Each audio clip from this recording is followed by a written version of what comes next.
hard to find the bad things in this particular picture. To another year of summer series. Oh, I did not mix that as well as I should have. Yeah, Diver Downs. If you don't mix them well, you're just drinking straight Bacardi Limon. Welcome to Patriots Day. Welcome to the 2024 Bootleg Summer Series. 32 episodes going through all 32 teams one by one. Each team gets its own dedicated episode.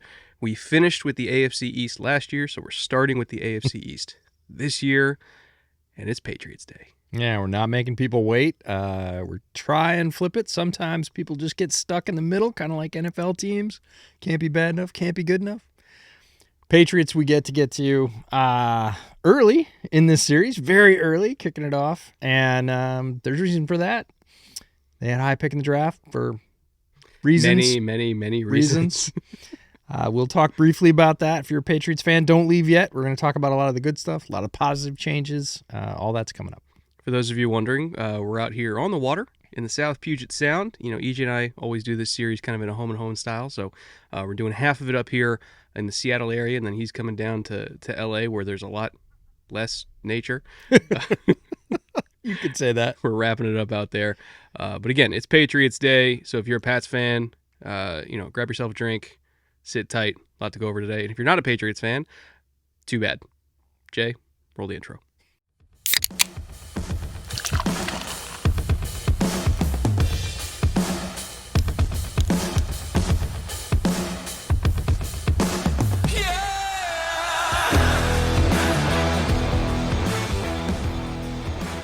Welcome back once again to the Bootleg Football Podcast. EJ, I don't actually think we described what we're drinking here. So for the new folks around here that are not familiar with bootleg lore, please introduce them to our patron saint, the Diver Down. Yes, the Diver Down. So take your favorite clear Mexican lager. Mine happens to be Pacifico. Top it with just a little bit, not too much, of Bacardi Limon. Put your thumb over the top of the bottle. Emphasis on the not too much, by the way. Indeed, because we'll talk about the reasons for that in a minute. But put your thumb over the top. Mix it, as Brett did not, as he mentioned. Otherwise, you just get one big sticky sweet shot right in the beginning. Otherwise, you get a very nice balance to your clear lager. They are wonderful, but they are extremely dangerous. Do not drink more than 2 or 3 in a sitting without standing up, because you got to check in every once in a while. But they're great for the summer. And it's 100%. Almost summer out here. It's trying. Yeah, we've been dodging rain and storms because me, an idiot, did not realize that Pacific Northwest in May is not quite warmed up yet. Not yet there. It's all right. We got good weather today, so it's perfect for kicking off this series. Start with the Patriots. They were supposed to be an elite defensive team with an average offense. Like, that was the goal last year of don't let anybody score, and then we'll score just enough to rip off some wins. You know, going into last year when we did this series and we looked at how they did in 2022, you know, if we're looking at all like the EPA metrics and a bunch of the advanced stats, we're like, you know, this ball club's actually pretty good. They were a top 12 team in a lot of the key metrics.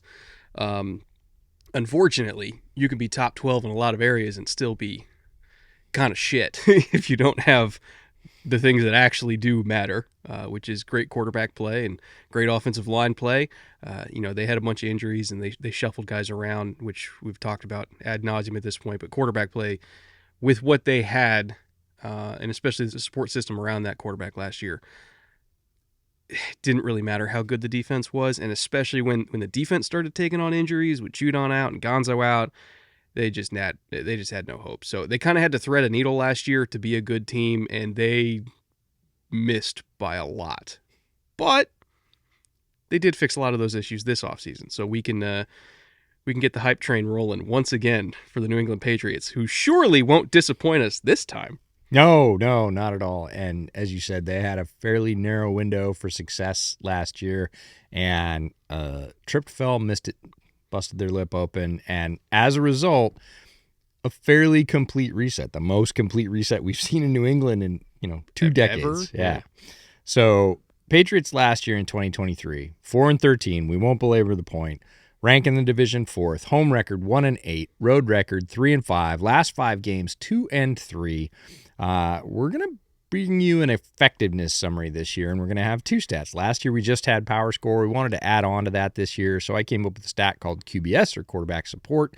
Think of it as a metric for how much support a team provides holistically for a quarterback to succeed. It includes offensive metrics, defensive metrics, even some special teams thrown in there. If you want to know more about it, you can check the link in the description. You'll get a full explanation of how it was built there. Arjun Menon and I from PFF collaborated to make that happen. But basically, it comes down to a 0 to 100 rating. 100 is the best, 0 is the worst. The Patriots were a 54.8 on that 0 to 100 scale, and that put them right in the middle of the league, 15th out of 32 teams, so just barely above average. So if anything, that leads us to power score, and they might have underachieved even that, which is hard to think of. So power score is much simpler. We simply assign their league rank to 6 stats: rushing offense, passing offense, rush defense, pass defense, points scored, and points allowed. Where did they rank in the NFL? That's their number. We take all 6 of those numbers, average them out. When you do that for the Patriots, they were 22nd in rushing offense, 30th in passing offense, one of the death knells for this team. Rush defense, 2nd. They were elite, top 5. Pass defense, 15th. You can survive with that in the NFL. Points scored, 31st. Missed the bottom spot just a tick. Not was great. 32nd, actually? Was it Carolina, probably? I would have to assume. Yeah, we'll figure that out. We're going to highlight the last folks in every category. What a tease. Patriots just barely missed it. Points allowed, only 15th. Again, middle of the pack. So when you take all those numbers and average them out, their raw power score, 19.16, rounds up to 19.2. Again, lower in power score is better. It's like golf. That gave them a 22nd overall ranking in power score. So again, if you look at QBS in terms of support, what they probably should have achieved, they're 15th. What they actually achieved, 22nd. Injuries, really poor quarterback play. They actually underachieved what they could have been had they threaded that needle and played in that small envelope. It was time for a reset, and they got a big one. And again, these two numbers, I know it's easy to say like, you can't break down an entire football team into one number, and it's like that's not really what we're trying to do. What we're trying to do is just quantify all of the other objective numbers that tell the story, right, of what this team was. What are they like on the line of scrimmage? What's like their average separation that their receivers get? What's their pass blocking efficiency? Like all those numbers already exist. This number is basically just a way to take all of those numbers and to distill them down in a way that we can, at a glance, see what the overall supporting cast looked like. We're not just making stuff up here. We're not just making up grades. These are all just based off of actual objective numbers. And I think what these numbers tell us is that their quarterback play was so bad, like so utterly bad, that it dragged a below average supporting cast down to bottom 3 team in the league. And I think if you watched Patriots games last year, unfortunately, for those of you that are Patriots fans and were forced to watch this team every Sunday against your will, I think you kind of felt that, where you're like, we shouldn't, like, we're bad, but we shouldn't be this bad. Yeah. But when Mac Jones is that inept and Zappy ain't much better, and they just didn't have any answers at the position, it really kind of was an anchor on this team. I'm not saying they should have been great. They should have been average. And the fact that they should have been average but were utterly garbage is a testament to how badly they needed a new quarterback. And luckily, they got a really good one. And we'll talk about him in a little bit. When I put out a tweet a couple weeks ago saying like, hey man, Pats are not a bottom 5 team. They're not going to be a bottom 5 team again next year. And I got a lot of pushback. Like, I didn't just throw that out there. Like, if you just, A, watch the Patriots, and B, look at all of these numbers, and honestly, it was after I saw these numbers where I was like, shit, they aren't that bad. It's hard to come to the conclusion this is a bottom 5 team. They're not a bottom 5 team. They were a bottom 1 QB situation, and that counts for a lot.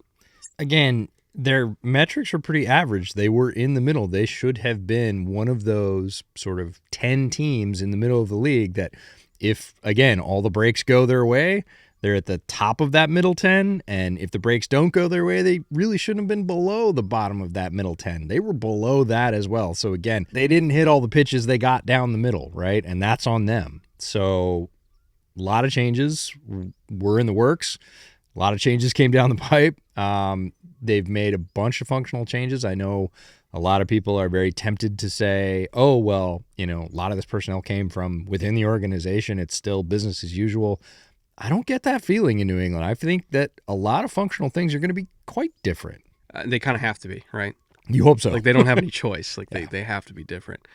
Before we get into the schematic information, because we're going to talk about the structure of this defense, which we think should be staying relatively similar with new coach Rod Mayo taking over.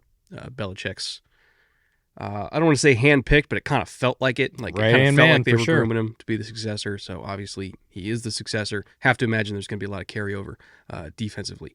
But before we get into all that schematic information for the defense and the new offense under Alex Van Pelt, I got to thank Underdog for making this possible. All right, we're sitting here on the water in the almost summer in Washington State. We got beers with my best bud, talking football. This wouldn't be possible without them. So Nick, who works for Underdog and is a Patriots fan, I'm sure he's watching this. Thank you for making all of this possible. And if you guys are watching this and you're also Patriots fans or just football fans in general, and you like playing fantasy football and you miss fantasy football and you want to draft throughout the summer, you can do so on Underdog Fantasy. If you're already a fantasy player and you're going to be playing anyway, we would love if you did it on Underdog to support our sponsors and to make things a little bit easier. Use promo code BOOTLEG at the link down below or at the QR code on the screen. You'll get a special pick in the lobby for pick'ems and up to $250 in bonus cash on deposit. They have a whole bunch of different things you can play, whether it's best ball, whether it's NBA pick'ems, golf pick'ems, hockey pick'ems. I mean, pick'ems for basically everything. They have season-long NFL pick'ems already going. So if you want to look at the season-long numbers, you could do those. Of course, best ball, like I mentioned, a lot to do on Underdog. So for all our friends over at Underdog, because there's a lot of Patriots fans over there, thank you guys for making this possible. And with that, EJ, shall we talk scheme? We should talk scheme. It affected a lot of what they did. We're going to see, I think, a very different scheme when I talk about a lot of changes coming down the pike on offense. Again, on defense, yeah, there's probably going to be a lot of carryover, and that's fine. The defense was effective last year. It was certainly good enough to win, so I'm not so concerned about that. They've got more consistency there. Offense is really the sort of nut we have to crack here in terms of what this team is going to look like. We'll talk about personnel changes later, but what'd you get when you dug in? It's a really fascinating defense because there's a lot of teams out there where, they got big people, they got medium people, and they got little people. The Patriots only have big people and little people. There is no medium anywhere on this team. Did you ever used to play Nintendo ice hockey? Of course. I grew up on that. And you select one of three players, right? Tiny, skinny, fast guy, sort of good all-arounder, or chunk, don't try and take Big the puck chunk, from yeah. him. That's all they got, man. It's just chunky dudes and a bunch of speed on the back end. They were 29th in terms of base personnel package used, meaning, like a standard 3-4 or 4-3, right? They were 29th in base personnel. They were 26th in nickel as well. So you might be thinking, okay, well, how are they 29th in base and 26th in nickel? That doesn't make sense. How is that possible? Because they were number one in dime. Yeah. Where's all the rest? It's in dime. They were in dime constantly. Like their combined nickel and dime percentage was 86%. Like they just only lived. Never nickel left. And dime. Never left it. They played nickel against 12 personnel, like when they absolutely had to. Like their answer against 12 personnel was nickel. That was them beefing up. They played dime against everything else. And a lot of their dime was against 11 personnel, which might seem like it's being risky. Like, oh man, you're going to play dime against 11? Like, what if they run out of 11? Like, everybody runs out of 11 these days. Like, what are you going to do? Well, if you play dime and you play nickel like the Patriots do, you're not going to get much on them anyway, because their standard nickel is 3-3-5, emphasis on the first three there, because it is three big, strong, powerful dudes that are going to absolutely beat the shit out of you at the line of scrimmage, Yep. and then Judon on the backside edge. And then you got two linebackers, two that are 250 plus, that come downhill and absolutely just terrorize guards and centers. Pure Coke machines, man. Dude, yeah, let alone one. It's hard to find teams that have one.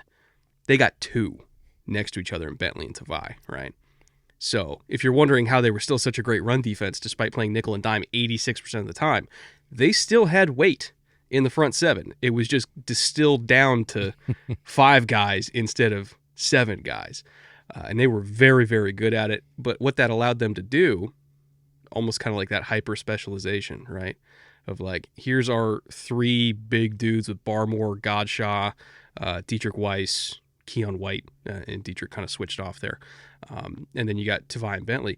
If they only cared about stopping the run against 11, and then you got a bunch of fast, versatile secondary players that only care about stopping the pass, that hyper specialization really helped them play fast, play aggressive, and despite their injuries, again, they were missing, in my opinion, their best corner already in Gonzo. Mm-hmm. They were missing Judon after the first month of the season. Yep. And they kind of had to throw this whole thing together with a bunch of different pieces and make it work, but they still made it work because of that hyper specialization. Everybody knew exactly what they were on the field to do, and they all did it amazingly well. So looking at, Gerard Mayo taking over here, I have to imagine they're just going to do the same thing again, except potentially be even better at it because they're getting Gonzo back and because they're getting Judon back.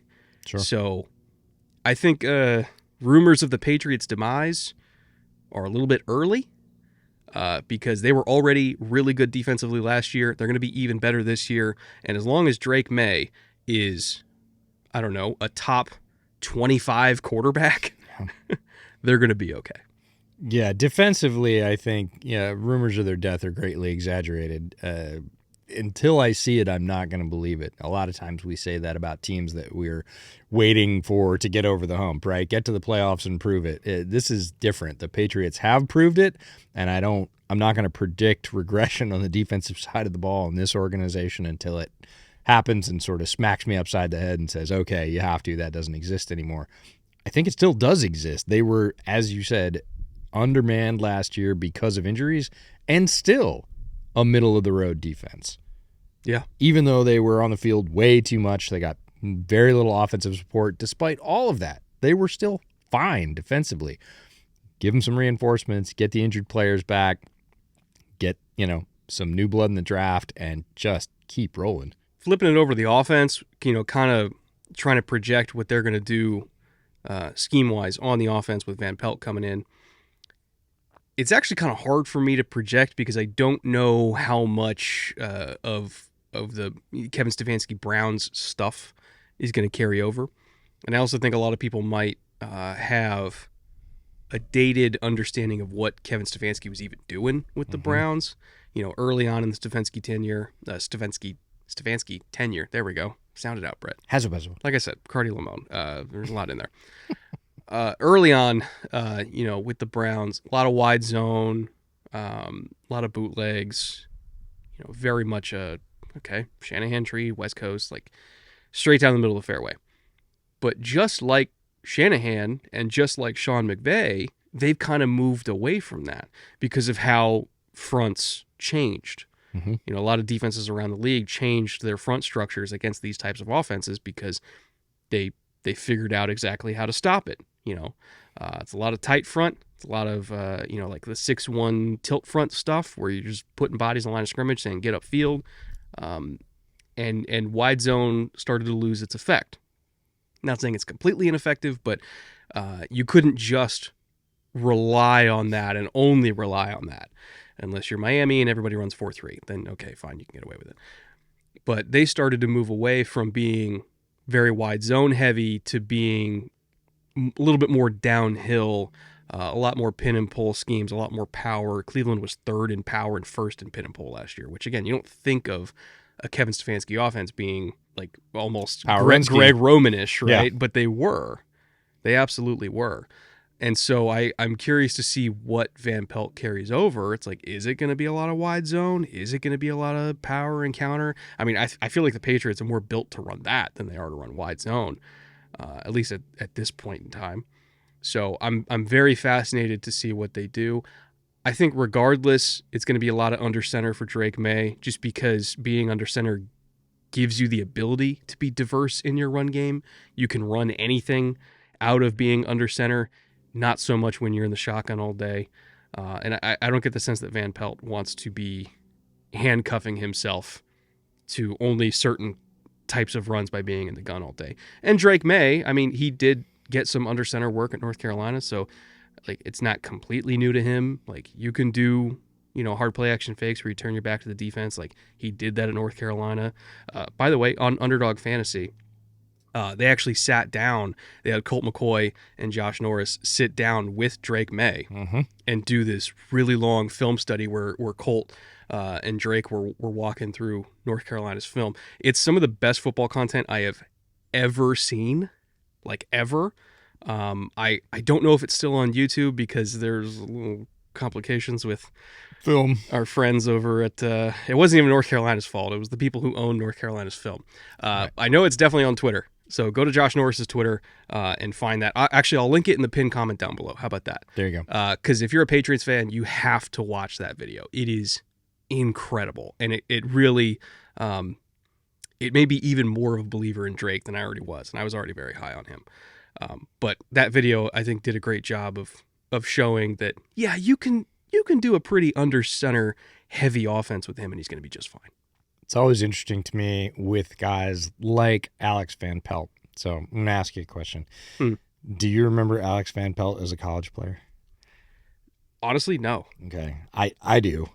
So here's a guy that has a tremendously long football career. He's a very successful, obviously, high school player. He has influences from that. He's a very successful college player. He ends up getting drafted, right? He has influences from that. He has influences from his time as a player, multiple different systems, went into coaching just about as soon as he left being a player. There's very little gap there. He was, again, one of those coaches that shows up in our coaching section every year, and you're like, Alex Van Pelt's already a coach. Can you believe it? Well, he's been a coach now for a long time, and he's been in multiple different places, and people always want to default to, what was the last thing he did? Was it going to be just like that? And I'm like, the guy has, like, at this point, 30 years worth of different scheme, formation, tactic, tendency stuff. And he sort of mixes and stirs.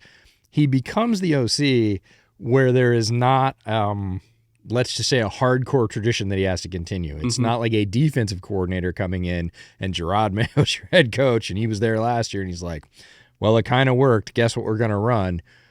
I think the window is a little bit more open for Alex Van Pelt to say, hey, you need to be effective. Choose how that works with what we have. And he can pull from all these experiences and sort of diverse systems that he's been in. And I think he's going to want to. He's going to want to maximize that. Of course, some of that in any offensive coach is sitting down with your now new quarterback or your existing quarterback in Jacoby Brissett, both of them, and saying, hey, what is it you're most comfortable with? All right, this is what I want to do. Would you rather do this from under center? Would you rather do this from pistol? Would you rather do this from a loaded formation? Or would you rather do this from a different personnel grouping that you like? And customizing it to their skill sets and the routes they like to throw, the timing they're comfortable with, and then just mixing some stuff in and saying, hey, I think we have the personnel to do this. We did this in Cleveland. We did this way back in Pittsburgh when I was a player. And just sort of melding that together. And the answer is, long story long, we don't know, right? And that's what's exciting about it. Yeah, it's so cool. And Alex Van Pelt certainly has more than enough experience to build an offense from all of those, time well spent. And it's going to be fascinating to see what the final kind of alchemy is that becomes the Pats offense based on what their players are good at, what he really wants to emphasize and build as an identity, and then who all the existing players are in New England that he really thinks he can maximize. I also want to emphasize, by the way, that when it comes to quarterback training and development, especially when it comes to rookie quarterbacks, most often, I don't want to say 100% of the time, but most often, all these private quarterback trainers, whether it's John Beck, Will Hewlett, Jordan Palmer, Quincy Avery, like all these guys, right, that work with these young quarterbacks, they're in communication with the teams, especially the teams at the top of the draft where it's like, hey, we're taking this kid, right? Because it was fairly evident that the Patriots were going to take one of these quarterbacks, whether it was Jaden or May, whoever was there. I think they were probably hoping for Drake, and they got lucky, and Drake was there. But all these quarterback teachers, especially after the draft, when you're doing training, getting ready for rookie mini camps, getting ready for OTAs, all that kind of stuff, they're in communications with the teams. And when they do that, that communication essentially boils down to, what are you going to run? What do you need him to be ready for by the time he gets to camp? What kind of footwork do you want? You want feet even? You want left foot back? You want right foot back? Like, how are we doing our 3-step drops? What's all of our quick game footwork for certain concepts? What's our 5-step footwork? What's our 7-step footwork? And they will get it from the teams of how they want certain things taught, so that when they get to camp, all that's already out of the way. Yep. Right? Like when a rookie quarterback shows up to training camp, they're not teaching him footwork. It's considered the professional responsibility of the player to have all of the technical development done on their own time in the summer. Like, you don't get summers off. It's just independent study. And teams don't teach skills. No. They teach scheme. They're doing right. installs. They're making sure you get the protections down. Feet are up to you, man. And I think there's a strong correlation between the rookies that put a lot of effort into that in their first offseason, that hit the ground running, and the ones that don't. I think Drake May is one of the kids that's going to put a lot of effort into it, especially because footwork was kind of the thing he had to fix, right? Well, certainly one of the points of focus, and, we can talk about that all we want. We will see what happens. Certainly in camp and through his first rookie season, he's going to have a lot of growing pains, as all rookie quarterbacks do, but tons of talent. We'll talk about Drake when we get to the draft a little bit, but as far as people, I believe, or players, I believe, can fix it, because all players have things to fix coming into the NFL, all of them. I don't care where they were drafted. In terms of a lot of the content that you talked about, with our colleagues Josh and Colt and at other outlets as well, talking to and listening to Drake May talk about football and how he understands it and how he approaches it, I believe he can fix it, and I think that's probably the most important thing. I think the Patriots are obviously sold on that as well. And if he does, all that other stuff is there for the taking, and he still was as successful as he was in college without that stuff fixed. So arrows pointing up for Drake. It's a really good get for the Patriots. We'll talk about that in a bit, but I know a lot of Patriots fans are really worried about that stuff, and rightfully so, but take a breath. I think there's solid potential that'll get done. Well, why don't we talk about the man that drafted Drake, as well as some of the coaches we already touched on. Let's talk about the front office. Yeah, EVP of player personnel, now official, not de facto, Elliott Wolf. Ron Wolf's kid did the draft, and then there was this sort of small, more than anything, probably PR kerfuffle about, well, now we're going to interview him for the job. It's like, you just handed him the keys to the draft, and now you're going to interview him for the job? It was a bit strange in terms of timing and compliance for the Rooney Rule and everything else, but smoke is settled on that one. Elliott Wolf is the EVP of player personnel, in charge of building the roster for New England. Head coach, Gerard Mayo, first year as head coach. Last year in this episode, one of the reasons we do this section overall, this was our note about him. Possibly the next head coach of the Pats in waiting. Oh, so we nailed that one. Shocker. Chalk it up. In terms of coordinators, we've talked a lot about offensive coordinator Alex Van Pelt, or AVP for short, during the season when we're in a hurry. Defensive coordinator DeMarcus Covington was the Pats DL coach for the last 4 years. Has been with the organization longer than that, but that was his most recent role. He now takes over as DC, largely from Mayo, but that was never really clear because there was, again, a delineation of responsibilities between him and Belichick. And Steve. And, the multiple other Belichicks. yeah. Belichick and Belichick. The law firm of Belichick and Belichick. Belichai, I believe, is the plural. appropriate plural term. Special teams coordinator Jeremy Springer. Notable coaches on offense: Scott Peters for the OL, and then Ben McAdoo is senior offensive assistant. So one of those vague terms of he's going to be here and help out. He's going to do assignments as necessary. Very experienced figure. I know, polarizing figure from his time with the Giants and other teams, but just one more person to come on and help AVP develop. I'm not going to say something from scratch, but something largely from the ground up. They're not going to be carrying over a lot of concepts from the Patriots offense from last year because, as we discussed, that didn't go well. No. I think we want as little carryover as possible. Yes. From the 2023 Clean offense. all the slates. On defense and special teams, Jerry Montgomery is the defensive line coach. Spent the last 9 years in Green Bay, largely coaching the defensive line for them. I think that's a good get. He had a very nice track record of developing young defensive linemen for the Packers. Patriots have been very good at that as well. I think this will just kind of continue and carry on. And then Dante Hightower, inside linebacker coach, familiar face, back in the fold. Probably teaching people to try and be just like him, but boy, is that going to be difficult. Yeah, good luck matching Dante Hightower. I don't think that's really possible. Yeah, he'll probably be disappointed, but he'll keep pushing him to get there. So an interesting staff, a largely new staff, especially on the offensive side, but some new faces on the defensive side as well that I think will integrate. I don't want to say seamlessly, but well. Now, given all of that information, going through coaching changes, some of the personnel changes, what we think the system may or may not look like. Given all that, again, we're making educated guesses here. That's right. We have a segment we're going to be doing for every single team here on this series, which is the Underdog Top 3. And by top 3, I mean top 3 values. Because, again, it's fantasy season. Whether you're doing best ball drafts right now, maybe you're getting ready for your home league drafts in a couple months. Maybe you're doing mock drafts on Underdog right now, because Underdog is really good for mock drafts because people are actually incentivized to stay in the entire draft. So it's good to get accurate mocks there. But for all of your fantasy preparations this summer, we look at what are the top 3 values per team relative to what their ADP is right now. When looking at their ADP, again, we're recording this, May 22nd? May 22nd.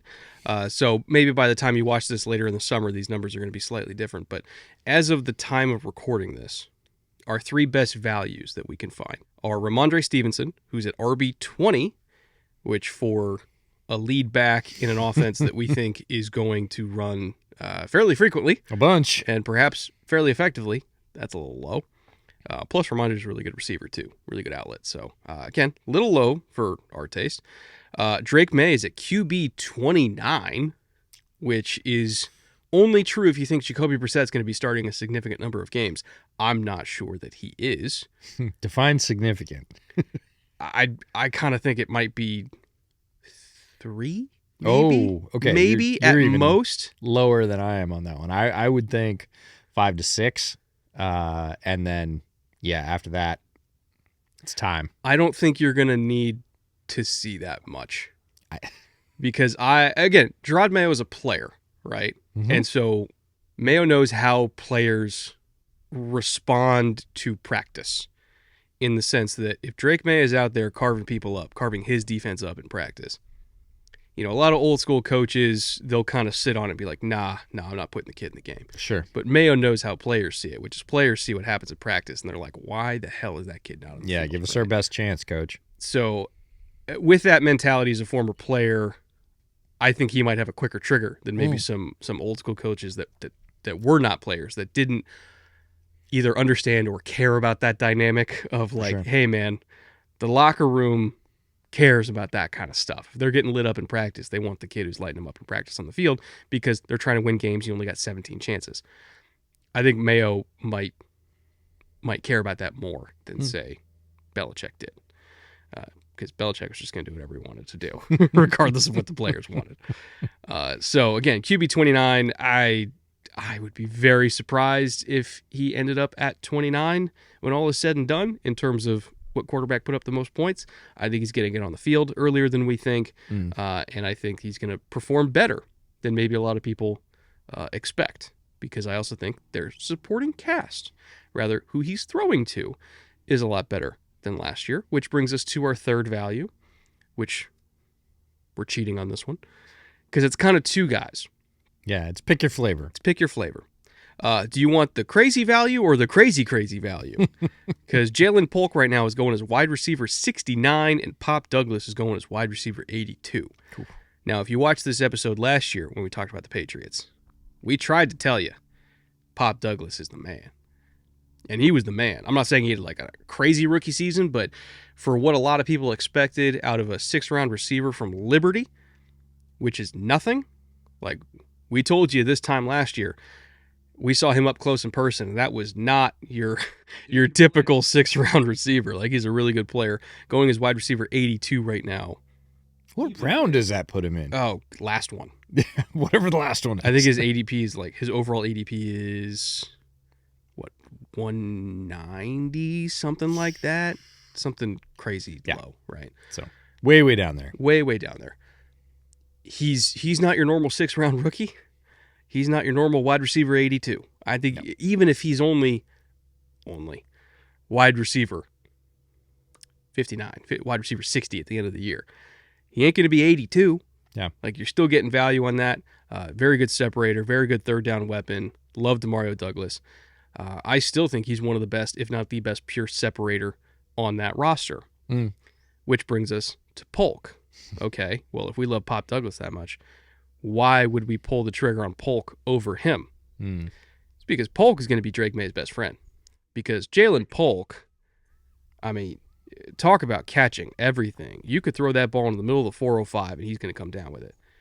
Doesn't matter if it's through contact. Doesn't matter if it's in double coverage. You know that works up here too because we have one of those. Where? 405 goes through Bellevue.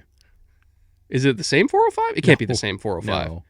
Anyways, I'll teach you the intricacies of the interstate highway system numbering later, but we also have a 405, so it works in LA. It works here. It's a perfect bootleg reference. New Englanders, do you guys also have a 405? They do not. Let's just say middle of the freeway. Middle of the freeway. That'll work. And he'll come down with it. He is such a dominant catcher of the football. I'm not even just saying contested. I'm not even just saying in traffic. He just catches the fucking ball. And at the end of the day, you know, there's an old bootlegism. The job description's in the name, wide receiver. That's right. I think Drake May is going to develop unassailable trust with him very early on because Polk does the thing that his receivers at North Carolina didn't, which is make plays when you absolutely really need plays to be made. He's going to do it. He's going to fall in serious like very quickly. Yes. I would agree with that as well. He's going to figure out that, boy, when I'm running around and getting pressured because things didn't work out exactly like I saw them or like I thought they were going to, and I whip it up in Jalen's direction, like, I don't know, like 80% of the time that works out for me. So I'm just going to keep doing it because the end result's good. Might not be the prettiest play. I think Polk is probably closer to his actual ADP. So if you're looking for like percentage of value, Pop Douglas might be a better play. But I believe at the end of the season, Polk is going to be a favored target of Drake May, and it really is just going to come down to what Alex Van Pelt is having them do. But I think a lot of those concepts are going to get funneled through the May to Jalen Polk connection because he's going to see that as a player relationship that works really well, as a connection that works on the field, and he's going to work his offense around that as all good play callers do. And I think it was telling that, you know, top of the second round when they had their pick of receiver, like they had A.D. Mitchell on the board, right? You know, and it's like, okay, who are we taking here to help our young quarterback? Because that pick is defined as the one you take to help your young quarterback. Yeah, it's support. Whether it's blocking or receiving. They zeroed in on Polk because they knew, without a doubt, when the chips are down, he's a guy you can count on. He's not the fastest. He's not the best separator. Like, he is not the most talented. But you can count on him. Work with me here. He's a dog. He is a dog. Literally, a husky. I know. Isn't that great? It's kind of crazy how you could take that Washington receiving core from last year and you probably could have started all three of them on the Chiefs. You could start the Washington Huskies receiving core from last year on, like, in total, like, not pick and choose, as a threesome on At least 3 teams, I would say. At least. I would say possibly up to 5 to 6, depending Honestly, on... probably the Patriots last year. Yeah, depending on what, I think they would take them this year. Yeah. Like if you just said, hey, you get all 3 Washington Huskies receivers and you have to get rid of all, basically all the rest of your receivers, they'd be sorry to part with Pop Douglas, but they'd probably still do it. Oh, yeah. If you're getting Rome, you're getting McMillan, you're getting Polk. And Polk. The 3 they'd probably do it. Very talented wide receiving core. All right, let's get into potentially some of the not so nice stuff here, which is remaking the veteran part of the roster. Free agency losses and free agency gains. A fairly significant amount of movement here. I don't think there's a single free agency loss that makes me upset. Like, it kind of felt like a lot of addition by subtraction. Not trying to be mean, just trying to be real about it. There is nothing on this list that makes me go, man, they're going to want him. Yeah, it's always a difficult time of year in terms of, especially guys that have been with the organization a long time, but when you have organizational change at the level that the Patriots had this offseason, some of this is going to happen. So these are not all the names. We'll put all the names on screen, but some of the highlight ones: Connor McDermott, right guard. Didn't play a ton of snaps for them. A little bit older. James Ferentz, kind of in the same category, also a guard. Again, didn't play a ton of snaps for them, almost none last year, and was 35, but has played a lot of good football for the Patriots organization over time. So some fans are going to look at that and say, what are we doing letting those guys go? At the end of the year, they probably won't, but right now it sure feels like that. Matthew Slater, wide receiver, he's 39. Long-time special teamer for the Patriots, and again, sort of fixture in the New England locker room. Well, he's still there. The team kept him on as an advisor, so he's still there. He just kind of moved over the line, so you didn't really lose Matthew Slater. Lawrence Guy, we talked about the big guys up front. Again, 45% of the snaps as an absolute run stopper, 2-gap plugger. An important guy, but not an irreplaceable guy, to your point. J.C. Jackson, the cornerback, they really thought that was going to work out. 46% of the snaps, ton of money. Nope, he moves on. Mike Gesicki always seemed a little bit miscast. Came over from the Dolphins, and they just didn't use him in the way I think was probably his best life. They tried to fit a bit of a round peg in a square hole in New England, and so not retained, which is, again, not a surprise. Trent Brown at right tackle, 55% of the snaps. He moves over to the Bengals. Again, it's one of the ones that's going to be tougher to replace, but again, with availability being the most important ability, I think they have a plan for that.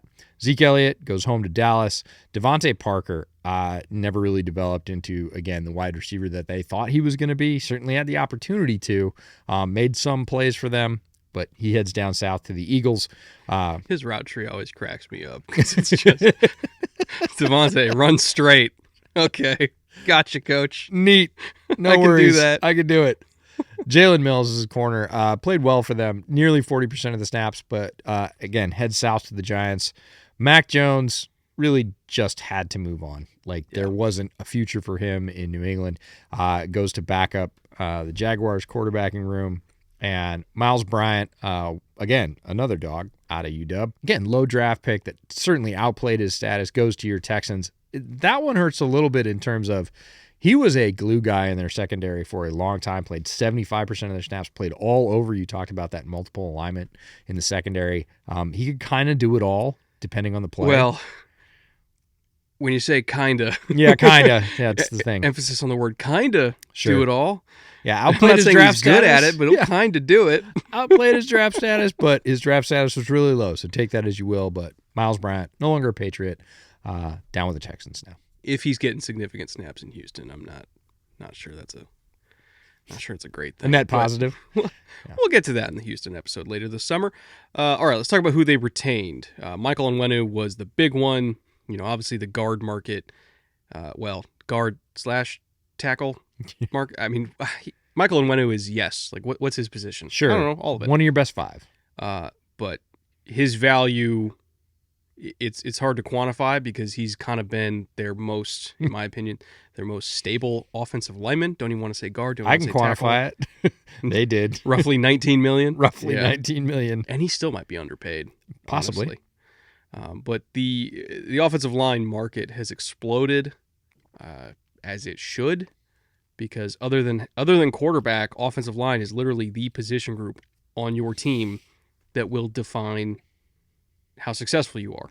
So if you got one as good as Michael Onwenu, you don't let him go. So Correct. Absolutely appropriately paid there. Brought back Josh Uche, 20, 25 snaps a game of fire and brimstone off the edge. That's his one role, and he's good at it. Kyle Duggar, he's actually one of the big reasons why they can play so much nickel and still stop the run, because they have Kyle Duggar, who's a linebacker in a safety's body. It's back to the Avengers. We have a Hulk. We have a Kyle Duggar. We have a Kyle Duggar. Go ahead, run counter. Yeah. I dare you. Work on it. Christian Barmore also got paid big time money, $21 million a year. And then Kendrick Bourne, he's back again at $6.5 million. Hunter Henry, he's back at $9 million. God, Hunter Henry at $9 million. Tight end market's kind of sneaky getting up there too. Gonna say the offensive line market's not the only one that's going up. In terms of third-party additions, KJ Osborne they brought in to be another glue guy at $4 million a year. Chukwueze Okorafor, potentially going to be a starting tackle for them at $4 million a year. Antonio Gibson they brought in to be an RB2 behind Ramondre at $3.7 million a year. Jacoby Brissett brought in to be probably a starter at first, but not for long. He'll be kind of like that veteran Bridge starter. Not even that. Yeah. Short bridge starter. Veteran mentor. Yeah. For Drake May, like how to be a pro. Not that Drake May is not like a professional kid. Solidifying influence in terms Yes. of, I've been around the block. I can tell you, you can ask me questions. It's not necessarily going to hurt my feelings. Like, yes, I want to start. I'm competitive, but I also know which way the wind's blowing here. So I'm probably not going to be a turd about it. And Jacoby went there knowing this was going to happen. 100%. Right? Like he's aware of his role. And he's great in that role. Yep. Like you need him to start for a few games when Drake goes down with an injury, knock on, not wood. Trek stacking. Yeah, whatever this material is, knock on that. He's going to be just fine. Joey Sly is another one I want to highlight. Fun fact, Patriots field goal percentage last season, I'm talking all field goals from all distances, 64%. That is unreal. That's bad. There's only a few teams that I've found in the last 15 years. No, that's bad. I mean, that is inexcusably bad. So yeah, their point scored was bad, but it was made even worse by the fact that even when they were in field goal range, you couldn't hit it, crossing your fingers, man. Yeah, it very much felt like college kicking. Yeah, and college kicking is a complete roll of the dice. You don't typically see that to that level in the pros, but by the end of the season, it really felt like, are you sure you want to kick here? I mean, I know you're on the 30, but it was brutal, man. Yeah. And I when I first saw that number, I was like, there's no way. There's no way an NFL team was under 70% on the season. How is that even possible? Patriots fans are like, hold our beers. We'll show you. Hold our Boston Lagers, man. That's right. We've seen some shit. Yeah. All right, that brings us to the draft. After we're through March, you got to get through April. They had a very strong April, kind of a sneaky, fun class. Like even taking May out of it, and we've talked about May a lot. Sure. If you're looking at round 2 through round 7, they got a lot of pieces that I think are going to play significant snaps for them, like even as rookies. Yeah, and they hope a lot of these guys develop. Of course, numbers say not all of them will, but you start with the best possible cut of guys you think fit in your program. Drake May, obviously the most important piece, and as he goes, so goes this draft. That's the way it is with all quarterbacks drafted highly. Jalen Polk, we talked about out of Washington, big fans of his. Caden Wallace was, I think, where a lot of Patriots fans were like, wait, hold up. Mm-hmm. Like, that's something we needed, but not necessarily the one we thought we were going to get. The offensive tackle out of Penn State, 3rd round at pick 68 overall. So odd tackle draft in that it was really strong, but again, it got drained really quickly, and they went through even that second tier, kind of blazing through that second tier, and Caden Wallace was right at sort of the tail end of that, and it was like, well, if we don't get that, what we're really talking about is a developmental 3rd swing tackle. Caden Wallace was kind of the tail end of, hey, we think this guy could start giving a chance. Maybe not right away, but sooner rather than later. Leighton Robinson was a fun one for me, the guard out of Texas A&M. I'd sent some receipts to some people around the league that I know, and I send a few of these every year and go, hey, man, there's a guy that I like that, a lot of people aren't paying attention to. Leighton Robinson, if you, were looking at mock draft simulators or big boards or really any sort of draft reference, before the draft, he was a 6th, maybe 7th rounder. A lot of times, sometimes undrafted. Had a lot more preseason hype. I liked his game. Apparently the Patriots did too, because it's 2 rounds earlier than I would have taken him. I still would have taken him. But I sent some of those people that I'd sent receipts to like, hey, so I wasn't this high on him, but somebody else believed. I think he can start. He's their type of guard. Again, not right off. Doesn't need to right off. But I have a feeling, come 18, 21 months from now, it might be like, oh, guess who's playing guard for the Patriots and is going to be there for the next 4 to 5 years? Oh, it's Leighton Robinson. Look at that. Weird. Which would be the most Patriots thing ever. Ever. Finding day 3 offensive linemen that play forever. Yeah. Never happens. Especially not New England. Yeah. No. Come on. Javon Baker at wide receiver out of UCF. Big fans of his. Explosive player. Started at Alabama. They got him at pick 110 in the 4th round. I think if we're talking about, we talked, in the Underdog top 3 section about 2 other sneaky wide receivers. Like when Drake May guns it, Javon Baker's going to be the guy on the other end of that, and he can pay it off. He's a deep ball guy. Yeah, for sure. And he's going to be better at it than Devontae was for them. I think almost without question from the gun. Because he can do things that Devontae can't do, like turn right or left. Sorry, had to. Yeah, had to. Now, I think very explosive, extremely athletic player. So Patriots skipped the 5th round, didn't have a pick there, but Elliott Wolf comes back, picks Marcellus Dial, the cornerback from South Carolina, at 180th overall in the 6th round, really good size, and then throws a poker chip. Also in the late 6th round, Joe Milton III, the quarterback out of Tennessee with unreal physical talent.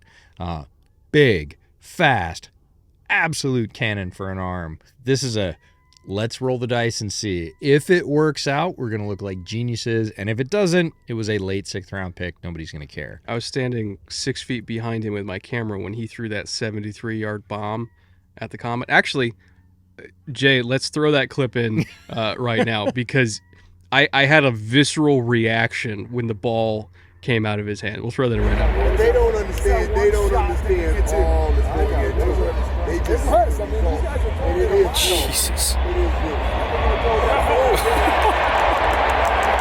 See, like I said, visceral reaction. So after you composed yourself, after I changed my pants. That's right. Patriots came back and picked Jaheim Bell, the tight end out of Florida State, who tight end is kind of a, I think, restrictive moniker for him. He H-back, fullback, slot receiver, yak threat. Getting him in the 7th round at 231 overall, one of the best value picks of the entire draft. I think Alex Van Pelt's going to have a lot of fun with him because there is no key for him. You can line him up all over and do almost anything out of that formation. And if you get him the ball in space, he's going to be a threat. I mean, he had a 8.1 yards after the catch per reception, which was just shy of Malachi Corley, who had 8.5. And Malachi was seen as like the yak threat in this class, and rightly so. But Jaheim Bell was like right there. Yeah. I think he could be one of the only tight ends in the league that gets kick return reps. Yes. Given the new kickoff structure, right? Because it basically turns it into a screen pass. That's right. Like that's how kickoffs are structured now. Guess who's really good at screen passes? Jaheim Bell. And they got him in the 7th at 231. A lot of folks, because they couldn't narrowly define his role, I understood that he wasn't going to get picked in the 4th or even the early 5th round. But anytime after that, a guy with that much versatility and production is a great value. They had 2 rounds after that. There had to have been something we don't know about. I'm talking like a medical thing, right? I would imagine so. Yeah, really good player. I love this class overall, man. You got your franchise quarterback. Again, I had Drake May as QB2. There was always debate between Jaden and Drake at who's 2, who's 3. I mean, they were right next to each other, so it's not like it matters that much. But for me, if I was running a franchise and like putting food on the table for my family, relied on getting the quarterback pick right, Drake May was the one that I was going to go with. So I thought they got a great value, even though it's tough to say value at third overall. I think they got a value in Drake May. I think they got one of the players they really coveted, and anytime you can do that, especially at a position as important as quarterback, you're doing great. And then to get Polk and, Javon Baker and Jaheim Bell, we'll see what happens with Caden Wallace. I'm not saying it was a bad pick. It was just one that I didn't expect. Sure. You and a lot of Patriots fans. Yeah. Wouldn't be a Patriots draft without some weird picks that we don't expect, right? What's this? But overall, it's a good draft. It's a really good draft. Solid first effort from Elliott Wolf. Mm-hmm. Excited to see what he does in the future. Looking at UDFAs, who they brought in, Deshaun Fenwick. He's like that classic Patriots 200-pound running back that just runs over people. Again, only goes one direction, straight, but he's really good at going one direction. I was next to Shane Coughlin at the Shrine Bowl, who's the director of scouting for the Shrine Bowl. We walked by Deshaun Fenwick on like day one before practice had started in the hallway, just t-shirt and shorts. Holy shit, man. Who's that? He goes, that's Fenwick. He's built, man. I was like, the running back? Looks like a linebacker. He's like, I know. Yeah, I don't know what he was listed at Oregon State, but it probably wasn't high enough. Like, that dude is dense. He's got his own gravitational pull. Yeah.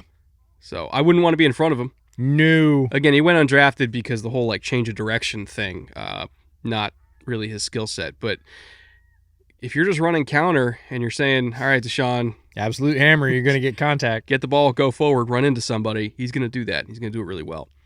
Charles Turner, the center at LSU, another priority free agent pickup for them. John Trey Hunter, linebacker out of Georgia State, was somebody who I know you liked a lot. And then Mikey Victor, the corner out of Alabama State. I did not get to him, but I know you highlighted him. What was your thoughts on him? He is extremely athletic and built. He is big for a corner. Not like linebacker big necessarily, but you're kind of looking at him going, is this a strong safety? No, outside corner. Oh, okay. That big, that long, that strong. John Trey Hunter, a little bit undersized for, again, you talked about the Patriots molded linebacker being large on the inside. He's not that big, but, absolute hammer, impact tackler between the numbers. And Charles Turner, sneaky get, had a good draft season and held up well against a bunch of players in the SEC. Patriots saw that and said, yeah, we'll take that as a priority UDFA. Well, when talking about Victor, if there is any team that's really good at taking guys who it's like, is he a corner? Is he a safety? Is he a linebacker? And just saying, we'll figure it out. It's the New England Patriots. That's kind of their body type. All right, that brings us to the summary. We got two sections to this where we kind of distilled it down from the report card section that we had last year where we're going through offense, defense, coaching, blah, blah, blah. We're just kind of distilling it down to one thing. This or that. Literally, that's it. Thumbs up, thumbs down, or thumbs even. Did they get better? Did they get worse? Or are they, when factoring in all the additions and losses, are they roughly the same? Are they treading water? You cannot argue for anything other than thumbs up for the New England Patriots. They ideally got better at quarterback. They got better weapons. Mm-hmm. I think offensive coaching staff, massive improvement. We'll see about the offensive line, but it's not like there was a huge amount of turnover there. The defense, when you're getting guys back, you're getting Gonzo back, you're getting Judon back.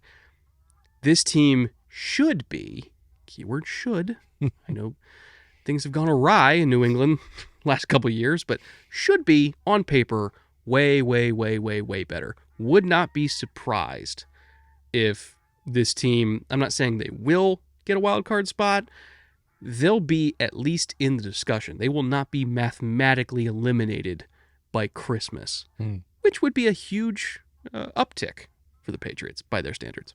Yeah, I'm going thumbs up, but it's relative. Again, they were absolute garbage last year in terms of their overall result, not in terms of players or quality or anything. Result on the field, way below everybody in the organization's standards. So when I say thumbs up and massive improvement, it's relative. We'll talk about what we think the win totals are. They are much better off than they were last year. They are trending in the right direction. That for me does not mean start printing the banners.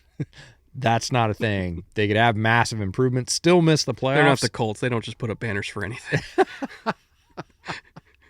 Didn't finish with a top 5 pick. Drop the banner, boys.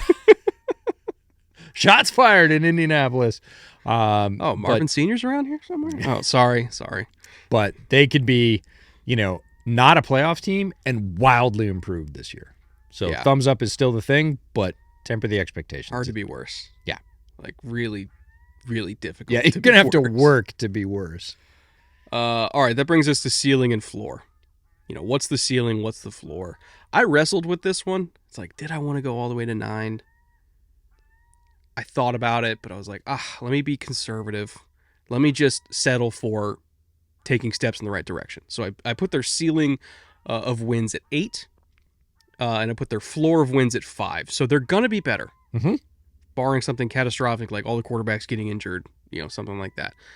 I feel like last year really was the floor. Again, you're looking at quarterback support system, you're looking at all of our metrics. Like they underachieved last year, and they bottomed out.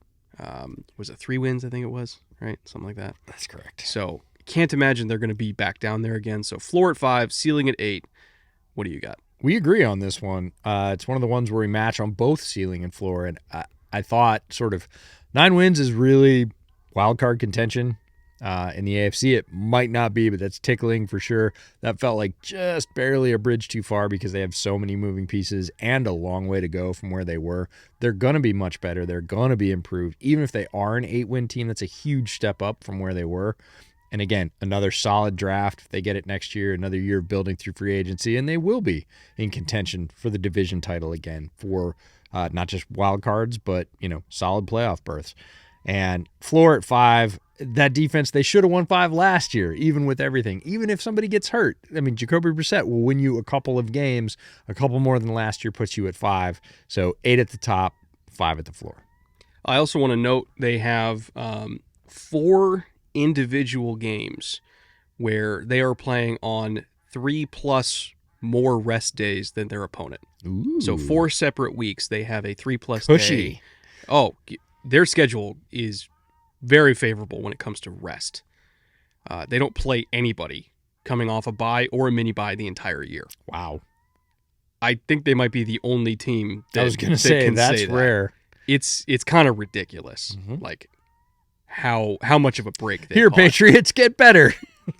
I mean, it's kind of good for the league if the Patriots are good. People are saying they're tired of the Patriots dynasty. They're tired of the Pats succeeding. They won 3 games last year. It's like, Yikes. I think the league is ready for, the Boston media market to be back on board. So it's like, all right, let's throw these guys a break. Yeah, for sure. Yeah. Fun episode. Many more to come. 31 more episodes to 31 come in more. this series. Tomorrow we're hitting the Jets. And then the week after that, or the day after that, is Miami. And then we're wrapping it up with the Bills later this week. And then we're doing the NFC East next week. So if you're a Patriots fan, hope you enjoyed this. If you like playing fantasy football, again, go play on Underdog Fantasy. Best ball drafts are going on right now, as well as pick'ems for baseball, basketball. I think this episode's releasing during the week of NBA Finals. I'm assuming the Celtics made it. This might age terribly. I was going to say, you had to, didn't you? Yikes. If the Celtics are in it, you could do NBA pick'ems on Underdog Fantasy. And if they're not in it, they probably already turned this off, so it's okay. Insert graphic of Brett walking on extremely thin ice and then falling through. Also want to thank Homage, our clothing partner. They do all of our bootleg merch. They also do NFL merch. So even if you don't want to get bootleg merch, but you want to get merch supporting your favorite team, maybe you're a Patriots fan watching this, or maybe you're another AFC East fan that's hate watching this, you can go to Homage at the link in the description below.